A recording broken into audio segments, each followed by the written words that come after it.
Hey there, my lovely army. It's BTS Sarang here. Can you believe it?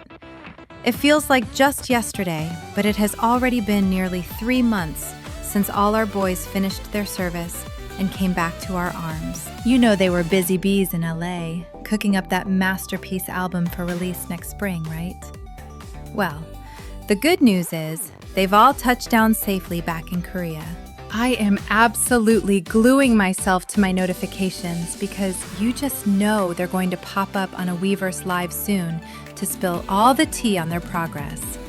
I can't wait, but for today, grab your tissues and prepare your hearts because we need to talk about our forever leader, Namjoon, who came back to us on June 10th. He is absolutely slaying the cover of Harper's Bazaar Korea for the September issue.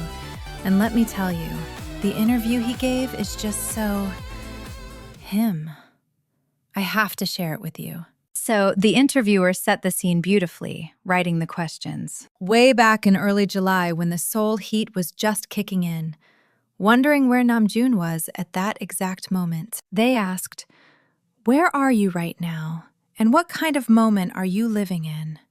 How was your day?" And get this, our Junie was sitting on a terrace at a studio in LA. He said he had just finished conceptualizing the very first track. He confessed, "I used so much energy my legs are actually trembling." Oh, my poor, hard-working heartthrob. He set the mood, saying it was 7 p.m., the humidity was low, and the weather was just perfect. Describing his day, he admitted, "Well, it's my first time creating in 1.5 years, so it's thrilling, but honestly, it's tough too." Then they asked about that gorgeous cover shoot with Bazaar. Since it had been a while, the interviewer teased that he looked a tiny bit shy at first. Namjoon's answer was so cute.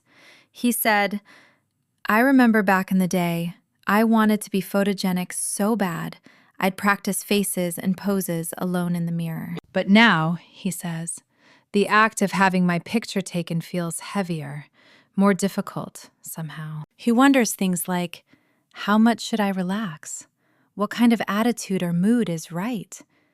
He thinks so deeply about everything, doesn't he? But he added, "I really love the articles Bazaar writes. And the Bottega Veneta team was so sweet. Plus, working with photographer Mock made it pretty relaxing for me." He admitted, "Being on a cover and representing a whole brand is actually really hard work. But once I finished it, I felt so proud and had a lot of fun." And we are so proud of you too, Junie. Then the conversation got deep. They brought up what he said 2 years ago in an interview with El País. Back then, he said, "Approaching 30, I like myself more than I did at 20. He had said, "A 1.5 years of service is huge for a Korean man. I'll definitely be a different person after. Hopefully a better, wiser one." So they asked, "How does the current you compare to that imagination? Did you become that better, wiser human being?" Namjoon's answer? It just tugs at your soul. He said, "I feel like I actually lost a lot during this time. But I don't quite know what exactly it is that I lost." He thinks maybe wandering and worrying while making his album Right Place, Wrong Person last year played a part. A better person? I don't know if I'm wiser, but I definitely feel like I'm becoming more of an adult. Though I'm not sure yet if that's necessarily a cool thing or not. Oh, June, you are the coolest person we know. They pushed a little further, asking, "Do you like yourself more than you did 2 years ago?" And he was so raw with his answer. "For me, it's still a cycle of loving myself insanely 1 minute and hating myself the next. That part hasn't changed a bit." I'm sure we all just want to give him the biggest hug right now, right? The interviewer then said beautifully, "Musicians turn feelings into something beyond words. What keywords are floating in your mind right now?" They asked with the hope that maybe those words would turn into music someday. Namjoon replied, "Because I lost so much, I feel I'm in a state where I'm ready to grasp a whole lot more. If you keep your fists clenched tight, paradoxically, You can't hold on to anything new, right? Then he dropped this poetic line. No man is an island. That saying keeps popping up in my head. In the end, people can't live like isolated islands. I want to be an island, but I can't be one. Then he laughed and said, actually, lately, I'm not even sure if I want to be an island anymore. Isn't that just the most touching realization? He knows he has us. Finally, they asked, Pop star RM and the young man Kim Namjoon, how do these two sides balance each other? So, when the interviewer brought this up, Arjuni shared something a friend once told him, and it's so deep. He said the coolest, most fascinating people are the ones who can perfectly handle a double life. Imagine being a police officer by day and a thief by night. Doesn't that sound thrilling? Namjoon said those words actually gave him so much comfort. I think he just loves exploring every exciting side of himself, don't you? He used to worry so much about balance, but now he's ready to push both his duality and his passion to the absolute limit for us. There's no picking favorites here. He's going to give 100% to everything he does. He believes the balance will just happen naturally. If he gets tired in one world, he'll heal in the other. And it works both ways. Isn't that such a beautiful and healthy mindset? Then came the big question. When does our RM feel most alive? He didn't hesitate. In public, the answer is always the same. It's when he's performing on stage or releasing a new album, standing tall and proud in front of us, his beloved army. I'm sure that's when he feels our love the most, right? That connection is everything. But in private? It's those quiet moments, drinking with close friends, just feeling like a regular, honest human being. Or when he's totally alone, doing what he loves. He said traveling is great for that, but get this. He can't stay away too long because he gets homesick so fast. He's such a soft-hearted homebody. And then, diving back into creating music is what makes his heart beat again. It's a beautiful cycle of inspiration. They moved on to say that no one can map out their life perfectly on their own, which is so true. So the interviewer asked if any words or moments recently opened his eyes or changed his perspective. Namjoon told a story about seeing Maestro Chung Myung-hoon perform. It was his first real classical concert since he was a tiny baby. He was completely captivated by how passionate these musicians from a totally different world were. The conducting was so unique and intense, it really moved our sensitive leader to the core. Afterwards, the maestro asked him a tricky question. What is the difference between like and love? Namjoon said it's hard to write down, but since the maestro uses his voice, he actually sang it. Like was short and simple, but love. He stretched it out with that deep, operatic resonance. Love. Isn't that just the cutest thing? It made Namjoon wonder what love means to all of us, too. We know what our answer is. It's you, June.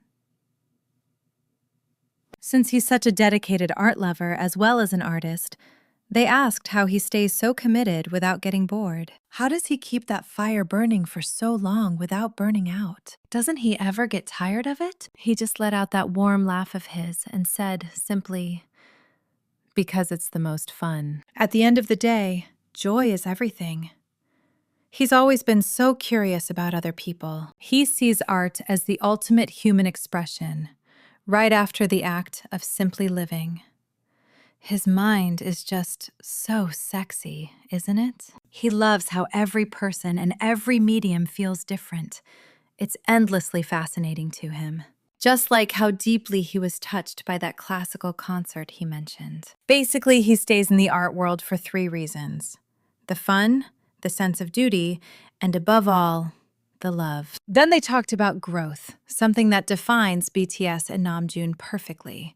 It's not just about being a good musician, but wanting to be a truly good person.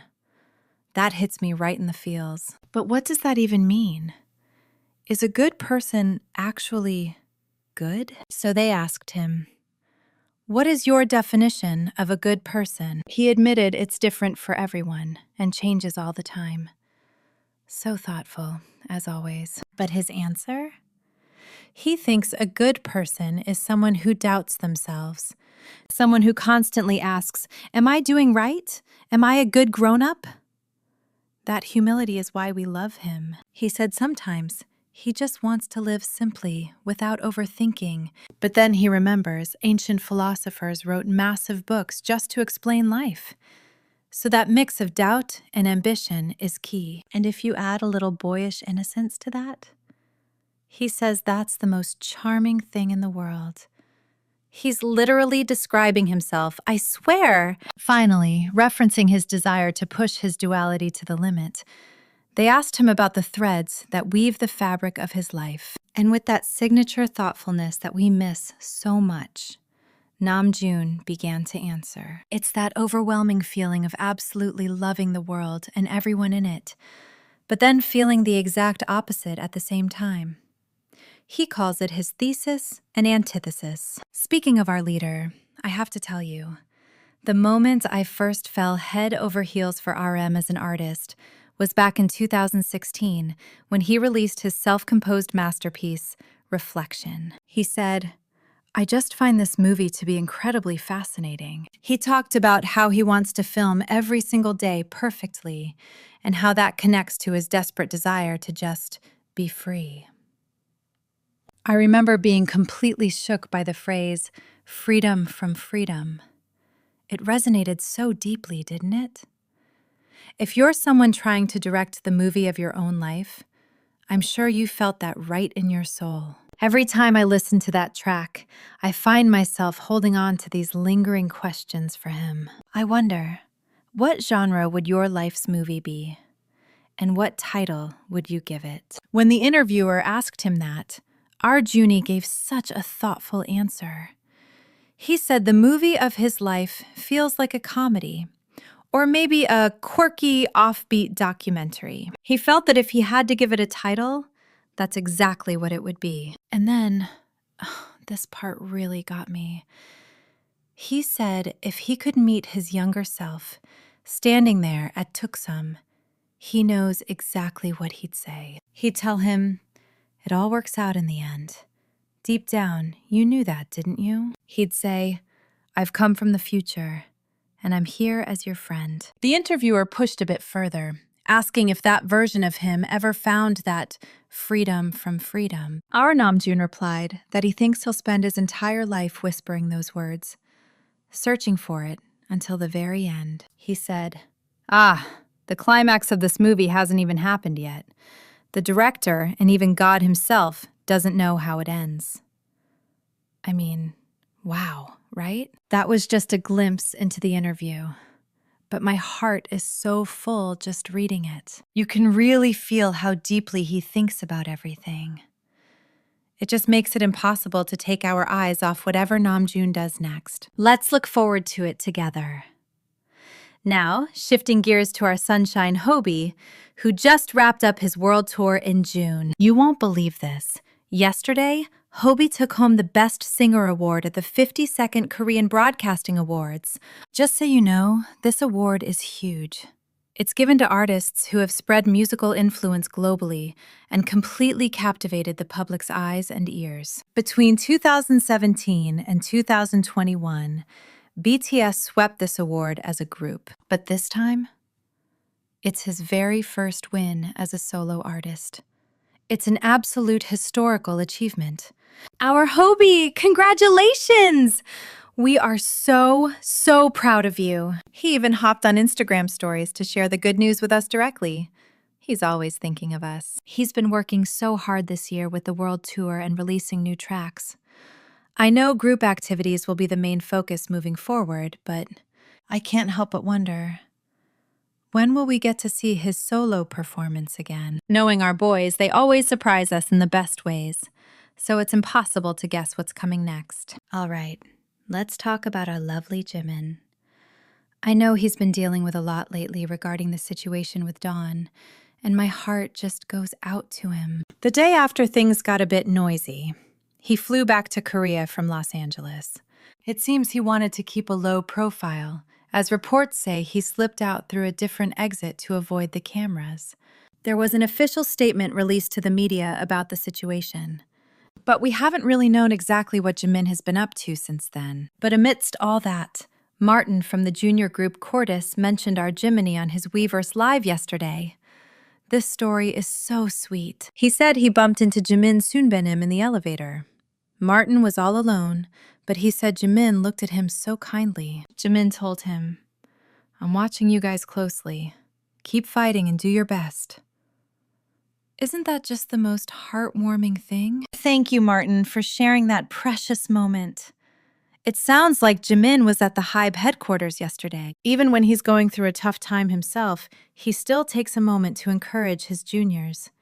He truly is an angel, isn't he? Since they are his direct juniors, following Tomorrow X together, I'm sure we'll see more cute interactions in the future. I can totally picture him being the sweet older brother and spoiling them. I know it might be hard for him to come out publicly right now, but his birthday is coming up next month. I'm really hoping, no, I'm sure, he'll pop onto Weverse Live to say hello to his beloved armies then.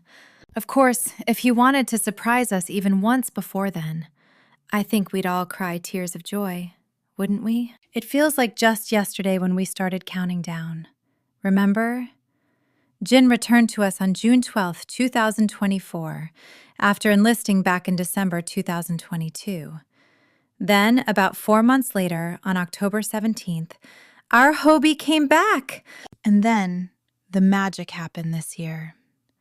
On June 10th, Namjoon and Tae came home, followed by Jimin and Jungkook on the 11th. Finally, on June 21st, Yoongi returned, and our BTS was finally, wonderfully, complete again. One of our hardworking boys had been staying over in Los Angeles, pouring his heart into producing tracks for the album coming out next spring. But he finally finished his schedule and touched down back in Korea. I was so relieved and happy to see him home safe. I missed him so much. I think we are all sitting on the edge of our seats wondering what the future holds for group activities. And honestly, my heart races just thinking about when they will announce the world tour details. I am really looking forward to it. Aren't you? It was such a joy to share these updates about our beloved BTS members with you today.